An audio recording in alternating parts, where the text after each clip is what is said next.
তোমালোকৰ নিযুত মইনা আঁচনিখন 8 আগষ্টত মুকলি কৰা হৈছিল আৰু তোমালোকে 8 আগষ্টৰ পাছত তোমালোকে ফৰ্মসমূহ ফিলআপ কৰি সাবমিট কৰিছিলা। এতিয়া তোমালোকে নিযুত মইনা আঁচনিৰ প্ৰথম কিস্তি ধন কেতিয়া লাভ কৰিবা এই সকলো গম পাবা এই ভিডিঅ'টোত।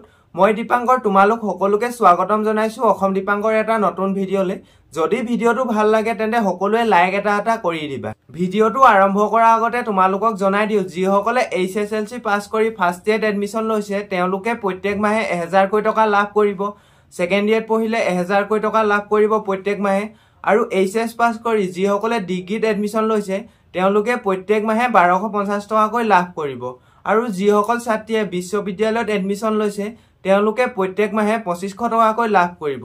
ইয়াতো কিছুমান নিয়ম বান্ধি দিছে কাৰণ এইখন হৈছে এখন বাল্য বিবাহৰ বিৰুদ্ধে লোৱা এখন আঁচনি, সেই কাৰণে বিবাহিত মহিলাই এই আঁচনি লাভ নকৰিব। এতিয়া তোমালোকৰ নিযুত মইনা আঁচনিৰ প্ৰথম কিস্তি ধন তোমালোকে কেতিয়া লাভ কৰিবা?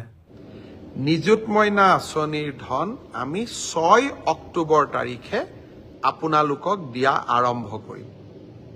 তাৰ পিছত প্ৰতি মাহৰ 10 তাৰিখে এই নিযুত মইনা আঁচনিৰ ধন আপোনালোকে লাভ কৰি থাকিব।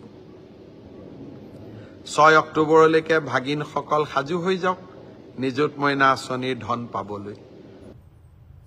তোমালোকে শুনিলা, তোমালোকৰ নিযুত মইনা আঁচনিৰ প্ৰথম কিস্তি ধন 6 অক্টোবৰত বিতৰণ কৰা হ'ব আৰু তোমালোকে প্ৰত্যেক মাহৰ 10 তাৰিখে তোমালোকৰ নিযুত মইনা আঁচনিৰ ধন তোমালোকে লাভ কৰিবা। আৰু যিসকলে নিযুত মইনা আঁচনিৰ ফৰ্মসমূহ ফিলআপ কৰি সাবমিট কৰিছিলা সেইসকলে 6 অক্টোবৰত তেওঁলোকৰ প্ৰথম কিস্তি ধন লাভ কৰিব।